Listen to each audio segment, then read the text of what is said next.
Ladies and gentlemen, good afternoon, and thank you for coming. We didn't know there'd be quite so many of you.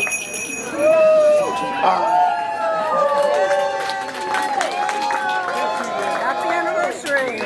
Thank you so much, you guys. You guys, we're taking a few minutes to recognize a group that has been part of our history here. Okay. We're taking some time to recognize a group that has participated with us in this endeavor for 14 years now. It's PoetryBridge. They were our first kind of organized group of folks that were doing stuff here and have been part of the woodwork here for a long time, and we really appreciate it. And we've had a hell of a lot of good poetry in this place. Many, many very talented poets. And it was really the brainchild of one Leopoldo. Right here. Yeah, it was Leopoldo.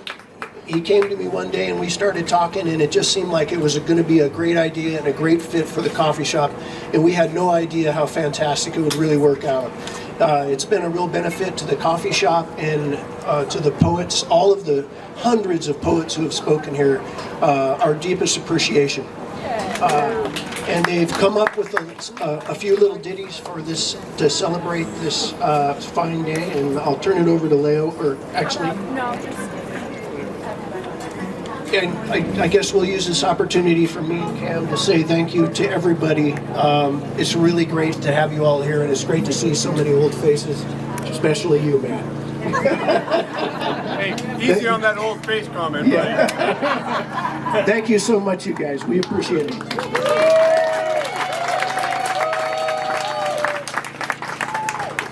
Well, we're deeply appreciative of Cam and Pete for their support of this group that loves poetry, writes poetry, many of whom come from West Seattle, but over the 14 years now we have poets that are connected to us literally all over the United States and to some degree the world, if you count Peru and Canada, you know, which I do. So it was an honor to have Cam approach me and say, could you do something for this day? And some poetry that we could put together, and so we did. And that's what we're going to share with you today. It's not a ditty. We think of it as more of a commemorative poem. Perhaps some even might think of it as an ode, O-D-E. But you know, it's in honor of Cam and Pete of C&P Coffee and the community that has made it such a vibrant place to come. And so many groups. We are just one of many community groups that have found this to be home. So the poets who agreed to do this really brought their heart and their love of C&P, and it's not just the poetry, but of all the community of people, all of, you know, I don't know even 10% of you, but I kind of feel like I'm connected to you through this space that Cam and Pete have created. Like if you're here, it's like you're already a friend in some ways.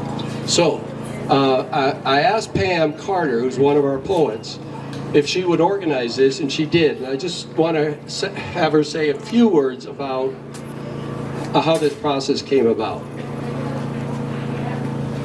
Thank you, C&P. Thanks, Leopoldo. Hi, everybody. The form of poem that we wrote has a very peculiar name. It's called an exquisite corpse. And the idea behind it is that someone launches the poem with a couple of lines, and that happened to be our poet Lynn right here. And the person who's the point person receives those couple of lines and keeps them in a special file and just sends the last line of those two to the next poet, who writes 2 lines. They send them to me, I send that last line to the next person, and so forth. Lynn gave us an abundance of starts, and so I sent it in multiple directions at once. And this is our product. Lynn, come on up.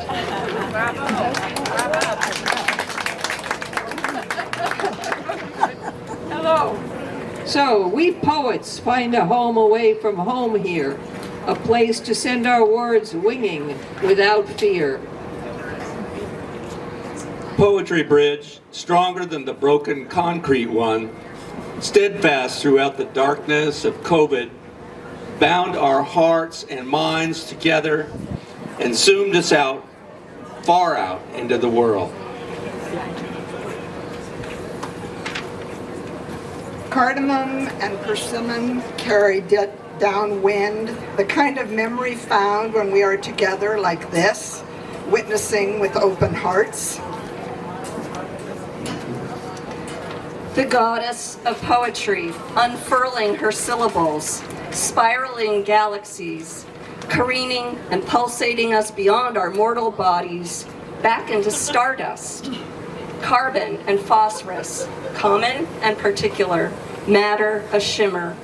The matter of us in orbit, ensconced, inspired, aspiring here. Can you think of a better place for pie and poems, traditional and spontaneous? Poetry House, West Town Haven, Word Garden, Cursive Orange CNP Anniversary. Thoughts realized, thoughts performed. Thoughts by Bards celebrate cafe mythology. A museum where fellow word painters display their tales of sweet surrender, laced with deep-dyed espresso. Do you call this place a temporary home for a piece of pie or a just written poem? Yes, it welcomes both forms of deliciousness here. Here we gather to read aloud and say yes to fellow poets, whether they're applause-prone or attention-averse. They can see Kun Woon and back and can prehend David Fuster's sideburns from California and Brandon streets. We rush like water, bridging coarse hair to smooth jaws and pasture in cracks and plants set in sidewalk reservations. Where words flow, soothe and inspire, root a community in limitless aspirations. Featuring from far end of country, a shearwater coursing through air, overseas, thrilling in it. This is where we gather together for poems and pie and praise at the end of work days. We chorus and play, the creative home, coffee's hearth, poets and dreamers. Our verses sway, we bridge the gap. There to hear. In the mic. There to hear, we seek and scribble, image and music, ensconced in coffee and chatter, our souls replenish. Our eyes and ears retune and return in short order to what brought us together in memory and purpose.